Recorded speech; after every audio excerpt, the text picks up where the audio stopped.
You feel fit and strong. I feel powerful, and I wake up in a good frame of mind, and I know that I'm doing everything correctly, and that's good for your mental side as well, because you know you're ticking boxes mentally. That's just as important.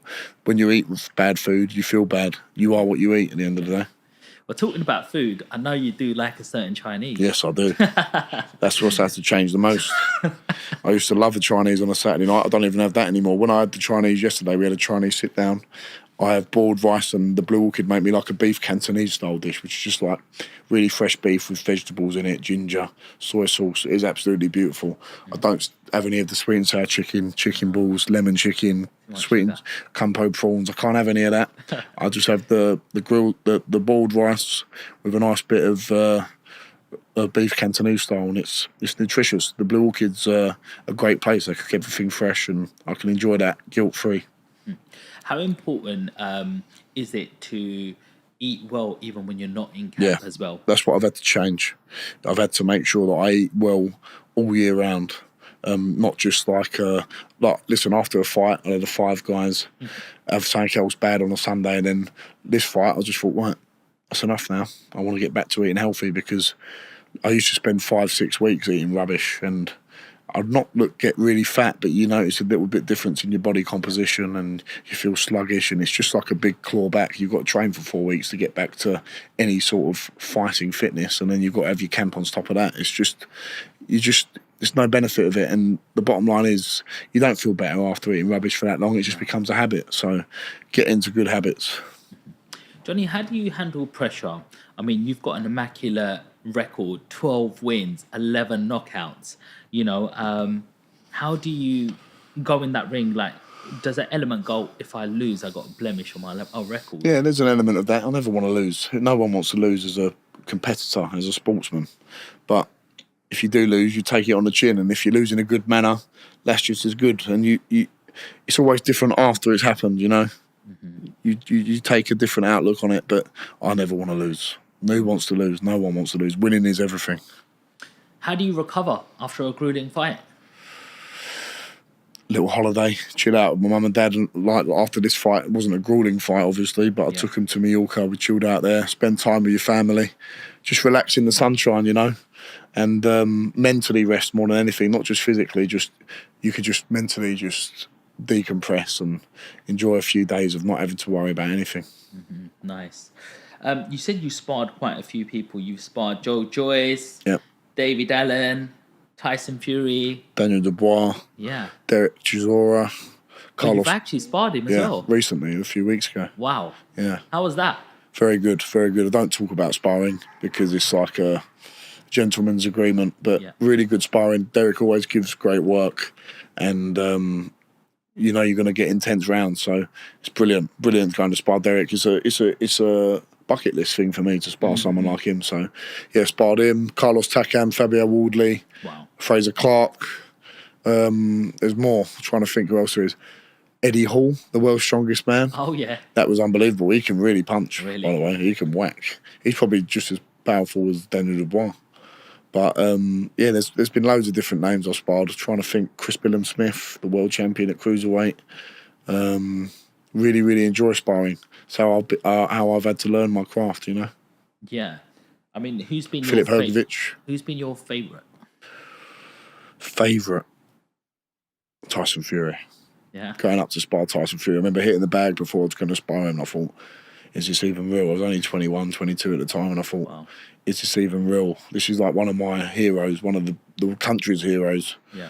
And getting to spar him, and what a down-to-earth man he was, and his whole family, and yeah, they're just normal geezers. How elusive is he? Because he finds angles and gaps and everything. He finds angles and gaps, but he also uses his strength well and is able to grapple you well. And I'm a good grappler because I played rugby, and I'm good at using my strength. But you could feel his experience, you know, and he's playing around. He's sparring 3 or 4 guys at one time in one spar, and I was just lucky enough to have a few rounds with him, and it was brilliant.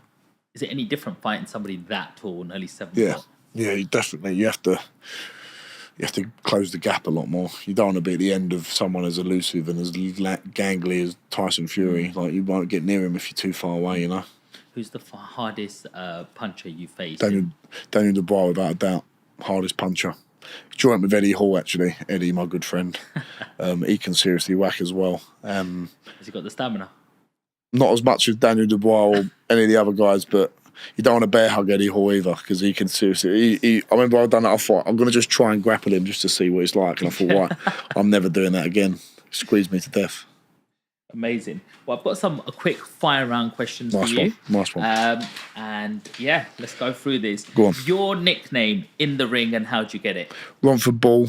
Got it in Vegas when an American guy said, "You fight like a bull, man. Where are you from?" I said, "Romford." He said, "You're the Romford Bull." Come on. Pre-fight meal? Pre-fight meal, something very basic. Bit of plain pasta, maybe a bit of chicken breast, nothing exciting. And then in the changing room, have a Rice Krispie bar, something a little bit carby to fuel me up for the fight. Any hidden talents outside of boxing? Hidden talents outside of boxing, nothing like a talent, but I've just got a real interest in history, and I'm good at writing essays. That's what I would say. I got the highest mark in my year for my synoptic essay on the Russian Revolution at Cooper's, and that was a really intense essay where you've got to pull different leaders from different eras and then make synoptic links of different themes going through it, and I really enjoyed that. More of a geeky thing rather than a talent. You're really articulate, I have to say. Yeah. You're not just sporty. I love history. You speak with a lot of stuff that you've read. I like reading. I've read lots at university. I've done a lot on Napoleon's history as well, just through it on my own. I didn't study him as part of my subjects, but I did a little A-level on him. But for my history degree, it was more on the Russian Revolution. But I love reading about famous leaders and different military battles, you know. I've heard some conspiracy theorists as well about the Rothschilds and Napoleon losing, but the English saying, the French won, so the stocks in the UK went down, they bought them all up cheap. It wouldn't surprise me, things going on in this world, but interesting stuff. Your fight playlist, what have you got in the bank? Let's get out. Before you're coming out, getting you punched. Let me have a look here. Let me have a look. So I've got two for the last one. I make a new one every time. I've got Babbage 1 and Babbage 2. Okay. Babbage 1 is like all more relaxing ones. When you start getting into the change room, you're chilling out a little bit. Got a bit of Zach Bryan, obviously. Pink Skies, Glory of Love, Peter Cetera, I think his name is. A few more songs by Morgan Wallen. Just like some nice, easy listening country songs. Luke Combs, generic ones. Bit of Pet Shop Boys. Nothing too mad. And then when it gets a bit closer to the fight, Babbage 2 came out. The Boys of Summer by Don Henley. Nothing's Gonna Stop Us Now. Bit of Rocky, No Easy Way Out. Come on. Survivor, I Can't Hold Back. What Cowboys Do, 2 Dozen Roses. The theme from The Last of the Mohicans, probably my favourite song. Just like an instrumental one. You're the Voice, John Farnham. And it changes every fight. There's just different ones. Rasputin as well by Boney M. Just like easy listening, but catchy tunes, you know. What song you gonna come out to next? Always Country Roads with John Denver. Always go from that one. But I mix it up sometimes before. I was thinking this one I could have had an England Euros song when we was playing in the Euros. But what did I have this time? I had Here I Go Again, Whitesnake, into Country Roads. I think I might keep that because I like that. What's your favourite knockout of yours? The last one. Yeah. Because I like Alan Babbage as a man, but their whole team, everyone, they thought it was too soon for me, and they was talking a lot of smack before the fight. So satisfying that he couldn't even land a punch. I was sick, man. Watching it at home, I was like, bosh. Yeah, I know. I was like, I do like a heavyweight fight, but we love a knockout. Yeah, and it was clean. Like I landed 8 unanswered shots where I've just shortened up my... Yeah. I'm not loading my shots up now, I'm just throwing them, and I landed 8 on the button. So sorry, Alan. I saw the raging bull, bro. He was there. It was just like you just walked him down. Once I can see that you're hurt or getting caught, I've got a good instinct to carry on. You can see the confidence in you, because as soon as you hit, you know what you've done, and you just go in with confidence, whereas other people might hold back and is it true, is it not? And that's not what people want to watch. People want to see people go for it. And that's what you got to remember. People want to see people. Can you take a shot? Yeah, I've taken a few. Some big ones. And I can hold it, but it's different. You haven't seen in the ring yet with 10-ounce gloves on. I think when a heavyweight lands clean on any other heavyweight, it's not good news, but I think I'd try and have the faculties still there to recover from it, but you don't know until it happens to you. Yeah. They say it's not how hard you hit. It's how hard you can get hit and keep moving forward. That's how winning is done. Yeah. Love that. Boxing heroes. If you could go back in time